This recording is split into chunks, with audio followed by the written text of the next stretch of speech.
पटना, पूर्णिया, सीतामढ़ी, मधेपुरा, किशनगंज और समस्तीपुर में अनेक सुविधाओं का लोकार्पण और शिलान्यास किया गया है। इससे मछली उत्पादकों को नया इंफ्रास्ट्रक्चर मिलेगा, आधुनिक उपकरण मिलेंगे, नया मार्केट भी मिलेगा। इससे खेती के साथ ही अन्य माध्यमों से भी कमाई का अवसर बढ़ेगा। साथियों, देश के हर हिस्से में, विशेष तौर पर समंदर और नदी किनारे बसे क्षेत्रों में मछली के व्यापार कारोबार को ध्यान में रखते हुए पहली बार देश में इतनी बड़ी व्यापक योजना बनाई गई है। आजादी के बाद इस पर जितना निवेश हुआ, उनसे भी कई गुना ज्यादा निवेश प्रधानमंत्री मत्स्य संपदा योजना पर किया जा रहा है। और जब अभी गिरिराज जी बता रहे थे तो शायद ये आंकड़ों सुनकर के भी कईयों को अचरज लगेगा कि ऐसे चला था, लेकिन जब आप हकीकत जानेंगे तो आपको लगेगा कि ये सरकार कितने कितने क्षेत्रों में कितने कितने लोगों की भलाई के लिए कैसे कैसे लंबी योजना के कामों को आगे बढ़ा रही है। देश में मछली से जुड़े व्यापार कारोबार को देखने के लिए अब अलग से मंत्रालय भी बनाया गया है। इससे भी हमारे मछुआरे साथियों को, मछली के पालन और व्यापार से जुड़े साथियों को सुविधा हो रही है। लक्ष्य ये भी है कि आने वाले 3-4 साल में मछली निर्यात को 2 गुना किया जाए। इससे सिर्फ फिशरीज सेक्टर में ही रोजगार के लाखों नए अवसर पैदा होंगे। अभी जिन साथियों से मैं बात कर रहा था, उनसे संवाद के बाद तो मेरा विश्वास और ज्यादा बढ़ गया है। जब मैंने राजू का विश्वास देखा और मैंने भाई ब्रजेश जी से बातें की, भाई ज्योति मंडल से बातें की और बेटी मोनिका, देखिए कितना विश्वास झलकता है। साथियों, मछली पालन बहुत कुछ साफ पानी की उपलब्धता पर निर्भर करता है। इस काम में गंगा जी को स्वच्छ और निर्मल बनाने के मिशन से भी मदद मिल रही है। गंगा जी के आसपास बसे इलाकों में रिवर ट्रांसपोर्ट को लेकर जो काम चल रहा है, उसका लाभ भी फिशरीज सेक्टर को मिलना तय है। इस 15 अगस्त को जिस मिशन डॉल्फिन की घोषणा की गई है, वो भी फिशरीज सेक्टर पर अपना स्वाभाविक प्रभाव, यानी एक प्रकार से बाय प्रोडक्ट मदद, एक्स्ट्रा बेनिफिट, ये होने ही वाला है। मुझे पता चला है कि हमारे नीतीश बाबूजी इस मिशन से जरा ज्यादा ही उत्साहित है और इसलिए मुझे पक्का विश्वास है कि जब गंगा डॉल्फिन की संख्या बढ़ेगी तो इसका लाभ गंगा तट के लोगों को तो बहुत मिलने वाला है, सभी को मिलने वाला है। साथियों, नीतीश जी के नेतृत्व में बिहार में गांव-गांव पानी पहुंचाने के लिए बहुत प्रशंसनीय काम हो रहा है। 4-5 साल पहले बिहार में सिर्फ 2% घर पीने के साफ पानी की सप्लाई से जुड़े थे। आज ये आंकड़ा बढ़कर 70% से अधिक हो गया है। इस दौरान करीब करीब 1.5 करोड़ घरों को पानी की सप्लाई से जोड़ा गया है। नीतीश जी के इस अभियान को अब जल जीवन मिशन से नई ताकत मिली है। मुझे जानकारी दी गई है कि कोरोना के इस समय में भी बिहार में करीब 60 लाख घरों को नल से जल मिलना सुनिश्चित किया गया है। यह वाकई बहुत बड़ी उपलब्धि है।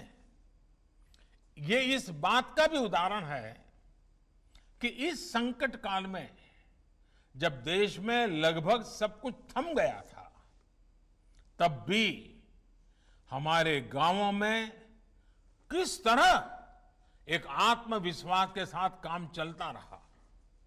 ये हमारे गांवों की ही ताकत है कि कोरोना के बावजूद अनाज हो, फल हो, सब्जियां हो, दूध हो, जो भी आवश्यक चीजें थी, मंडियों तक, डेयरियों तक बिना किसी कभी तकलीफ के बिना वो आता ही रहा, लोगों तक पहुंचता ही रहा। साथियों, इस दौरान अन्न उत्पादन हो, फल उत्पादन हो, दूध का उत्पादन हो, हर प्रकार से बम्पर पैदावार हुई है। यही नहीं, सरकारों ने, डेयरी उद्योग ने भी इस मुश्किल परिस्थिति के बावजूद रिकॉर्ड खरीद भी की है। पीएम किसान सम्मान निधि से भी देश के 10 करोड़ से ज्यादा किसानों के बैंक खातों में सीधा पैसा पहुंचाया गया है।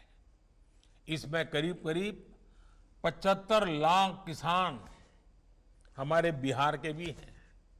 साथियों, जब से ये योजना शुरू हुई है, तब से अब तक करीब 6,000 करोड़ रुपए बिहार के किसानों के बैंक खातों में जमा हो चुके हैं। ऐसे ही अनेक प्रयासों के कारण गांव पर इस वैश्विक महामारी का प्रभाव हम कम से कम रखने में सफल हुए हैं।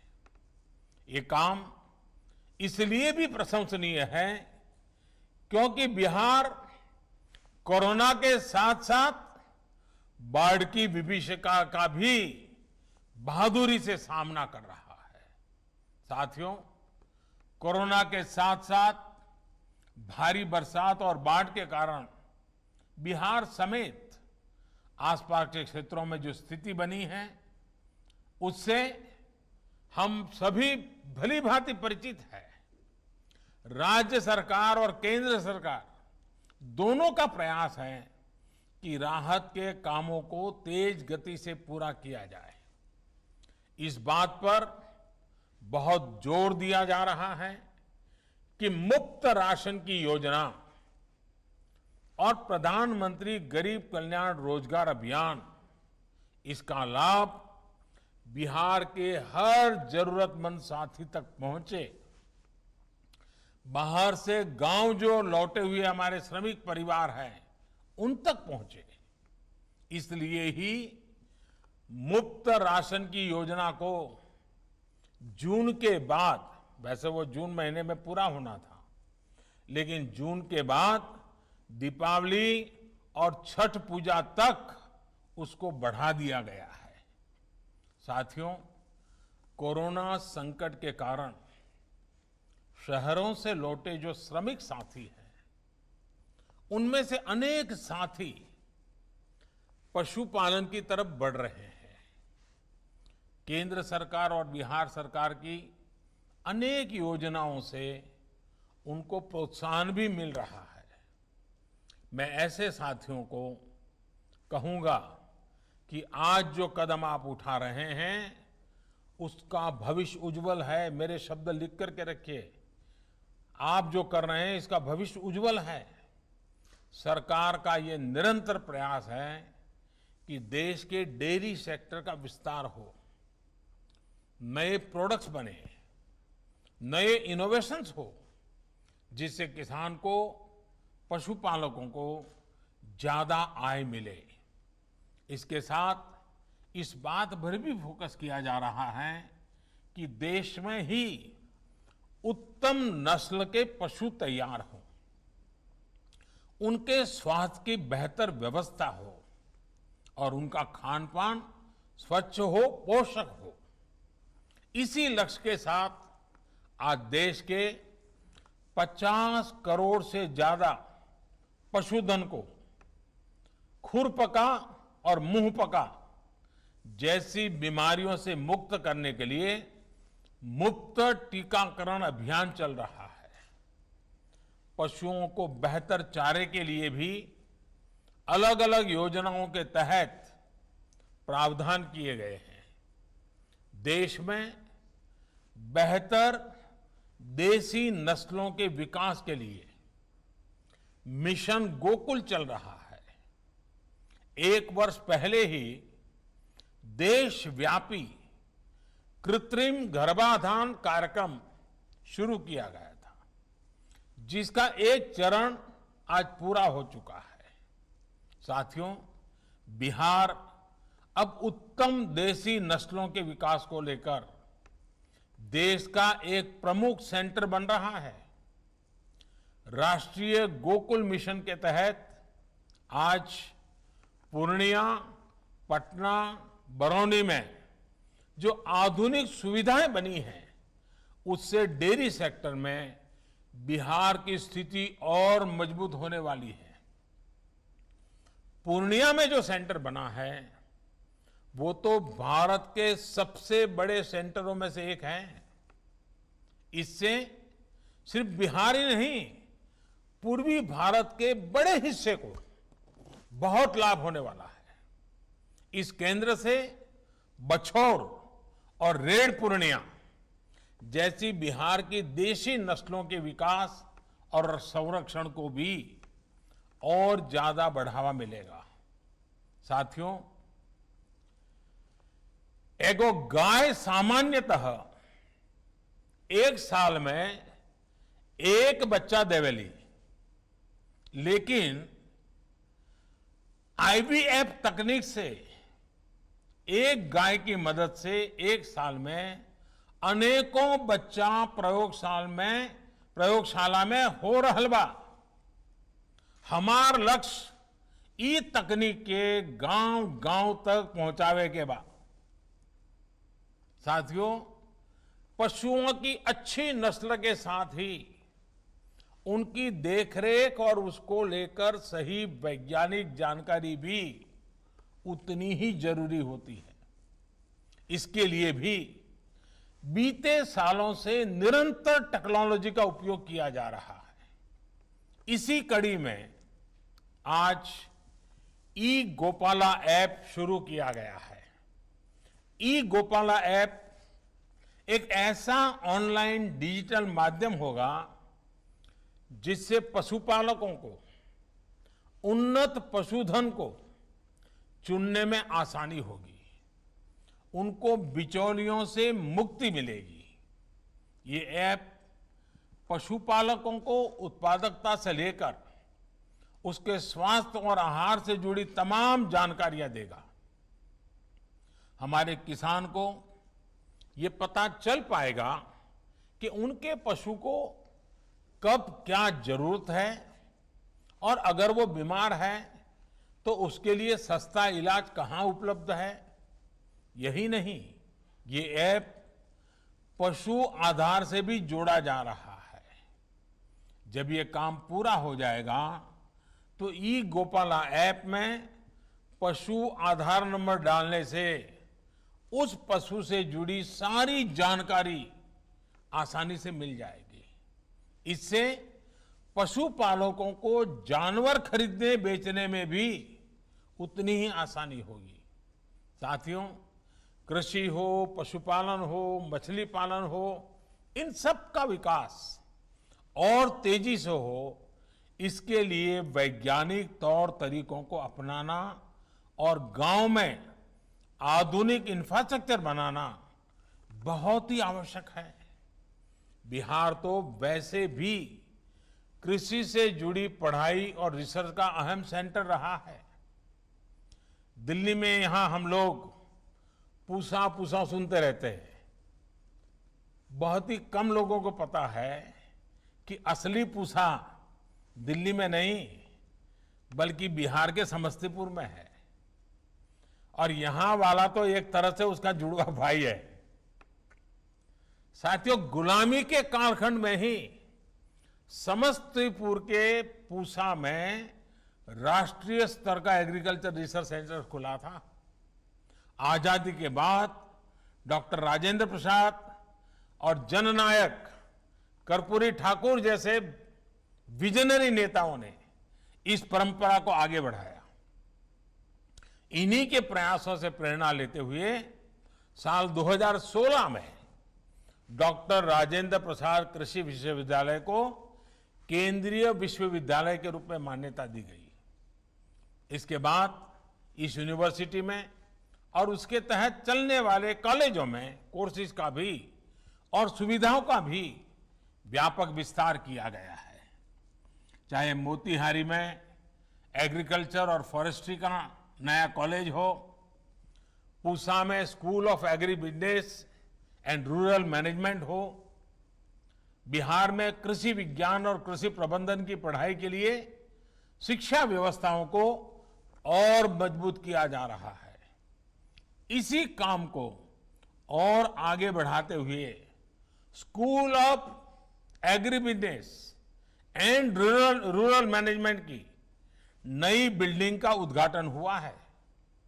साथ ही नए हॉस्टल, स्टेडियम और गेस्ट हाउस का भी आज शिलान्यास किया गया है। साथियों, कृषि क्षेत्र की आधुनिक जरूरतों को देखते हुए पिछले 5-6 वर्षों से देश में एक बड़ा अभियान जारी है। 6 साल पहले जहां देश में सिर्फ एक केंद्रीय कृषि विश्वविद्यालय था, वहीं आज देश में 3 सेंट्रल एग्रीकल्चर यूनिवर्सिटीज हैं। यहां बिहार में जो बाढ़ हर साल आती है, उससे खेती किसानी को कैसे बचाया जाए, इसके लिए महात्मा गांधी रिसर्च सेंटर भी बनाया गया है। ऐसे ही मोतीपुर में मछली से जुड़ा regional research and training centre, Motihari में पशुपालन से जुड़ा कृषि और डेयरी विकास केंद्र, ऐसे अनेक संस्थान कृषि को विज्ञान और तकनीक से जोड़ने के लिए शुरू किए गए हैं। साथियों, अब भारत उस स्थिति की तरफ बढ़ रहा है जब गांव के पास ही ऐसे क्लस्टर बनेंगे जहां फूड प्रोसेसिंग से जुड़े उद्योग भी लगेंगे और पास ही उससे जुड़े रिसर्च सेंटर भी होंगे। यानी एक तरह से हम कह सकते हैं, जय किसान, जय विज्ञान और जय अनुसंधान। इन तीनों की ताकत जब एकजुट होकर काम करेगी, तब देश के ग्रामीण जीवन में बहुत बड़े बदलाव होने तय हैं। बिहार में तो इसके लिए बहुत संभावनाएं हैं। यहां के फल, चाहे वो लीची हो, जर्दालू आम हो, आंवला हो, मखाना हो या फिर मधुबनी पेंटिंग्स हो, ऐसे अनेक प्रोडक्ट बिहार के जिले जिले में हैं। हर एक जिले की अपनी पहचान है। हमें इन लोकल प्रोडक्ट्स के लिए और ज्यादा वोकल होना है।